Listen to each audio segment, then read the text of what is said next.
सोचिए, अगर किसी पत्नी का विश्वास ही उसके पति की सबसे बड़ी ढाल बन जाए, क्या कोई ताकत उस पति को नुकसान पहुंचा सकती है? यही होने जा रहा है इस कहानी में, जहां वसुधा का प्यार और विश्वास देव के जीवन की रक्षा करता है। लेकिन दोस्तों, अब इस रिश्ते की परीक्षा पहले से कहीं ज्यादा कठिन होने वाली है। कहानी की शुरुआत होती है एक बेहद भावुक और तनावपूर्ण माहौल से। वसुधा, जिसने हमेशा अपने पति देव की जान बचाने के लिए खुद को खतरे में डाला है, अब एक बार फिर उसके सामने वही स्थिति खड़ी हो गई है। करिश्मा अपने गुन्नों के साथ देव पर हमला करवा देती है। इस हमले में देव को बेहोश करने के लिए इंजेक्शन तक दिया जाता है। लेकिन जब जब देव पर कोई खतरा आया, तब तब वसुधा ने अपने सुहाग की रक्षा के लिए अपनी जान की बाजी लगा दी। दीवार के पीछे छुपाए गए देव को वसुधा त्रिशूल की मदद से बाहर निकाल लेती है। उस पल की खुशी और राहत उसके चेहरे पर साफ झलक रही थी। देव के सुरक्षित होने की खबर सुनकर चंद्रिका और उसका पति भी वहां पहुंच। वह वसुधा से कहेगी कि वह देव की जिंदगी से दूर हो जाए। लेकिन क्या वसुधा इतनी आसानी से पीछे हट जाएगी?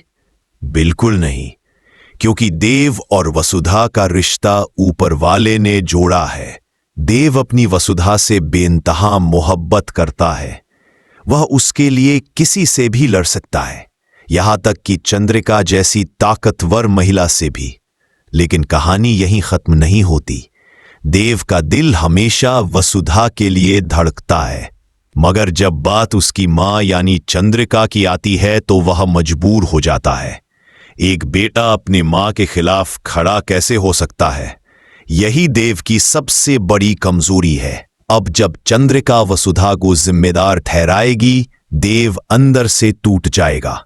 लेकिन जब वह वसुधा की आंखों में आंसू देखेगा तो उसका दिल पिघल जाएगा और शायद पहली बार वह अपनी मां के खिलाफ जाकर अपनी पत्नी का साथ देगा। दोस्तों, अब आप ही सोचिए, क्या वसुधा अपनी सच्चाई और मजबूती से देव को हमेशा बचा पाएगी? क्या चंद्रिका सचमुच निर्दोष है या उसने वाकई कोई गुनाह किया है? हमें कमेंट में जरूर बताइए कि आपको क्या लगता है।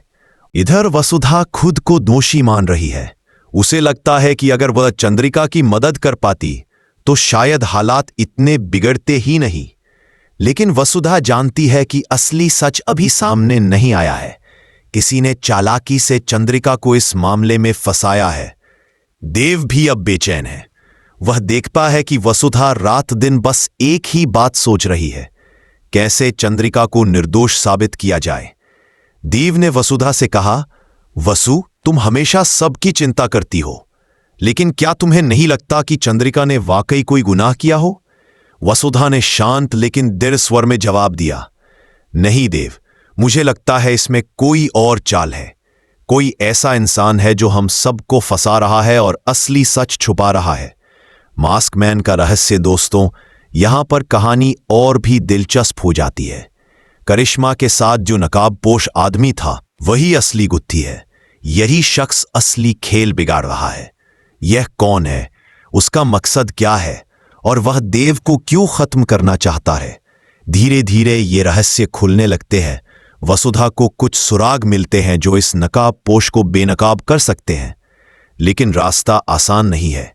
चंद्रिका का गुस्सा। लेकिन जेल में बैठी चंद्रिका अब और भी खतरनाक सोचने लगी है। उसे लगता है कि उसकी दुश्मन सिर्फ करिश्मा नहीं, बल्कि वसुधा भी है। उसे यकीन है कि वसुधा की वजह से ही वह जेल में है। वह ठान लेती है कि जैसे ही वह जेल से बाहर आएगी, सबसे पहले वसुधा को सबक सिखाएगी।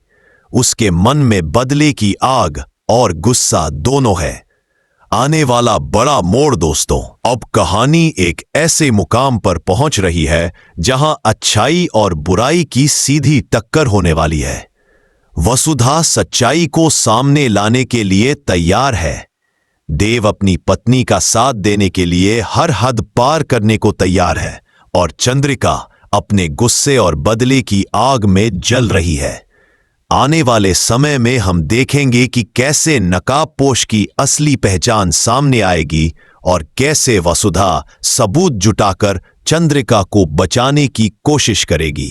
लेकिन सवाल यह है, क्या चंद्रिका सच में निर्दोष है या फिर उसने वाकई कोई ऐसा गुनाह किया है जिसका उसे अंजाम भुगतना पड़ेगा?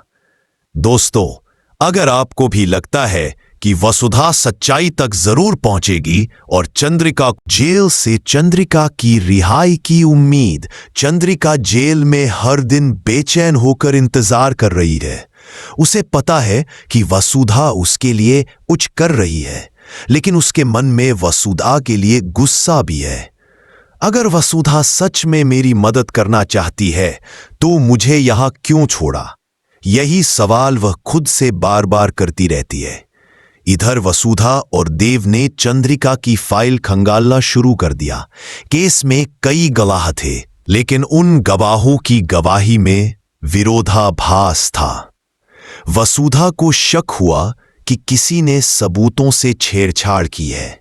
नकाबपोश का असली चेहरा एक रात वसुधा को बड़ा सुराग मिला। उसने करिश्मा और उस नकाबपोश को एक गुप्त जगह पर बात करते हुए देख लिया। वसुधा चुपचाप वहां पहुंची और रिकॉर्डिंग करने लगी। करिश्मा नकाबपोश से कह रही थी, अब वसुधा को खत्म करना होगा। जब तक वो जिंदा है, हमारी सच्चाई सबके सामने आ सकती है। नकाबपोश ने ठंडी आवाज में कहा, चिंता मत करो, इस बार कोई गलती नहीं होगी। वसुधा का दिल तेजी से धड़कने लगा। उसने कैमरे में उनका चेहरा। वसुधा ने सारे सबूत कोर्ट में पेश किए। वहां पूरे परिवार के सामने सच सामने आया। करिश्मा और विपिन दोनों का असली चेहरा बेनकाब हो गया। जज ने साफ कहा, चंद्रिका पर लगे सारे इल्जाम झूठे हैं, उसे तुरंत बरी किया जाता है। असली गुनाहगार करिश्मा और विपिन है। यह सुनते ही चंद्रिका की आंखों से आंसू निकल आए।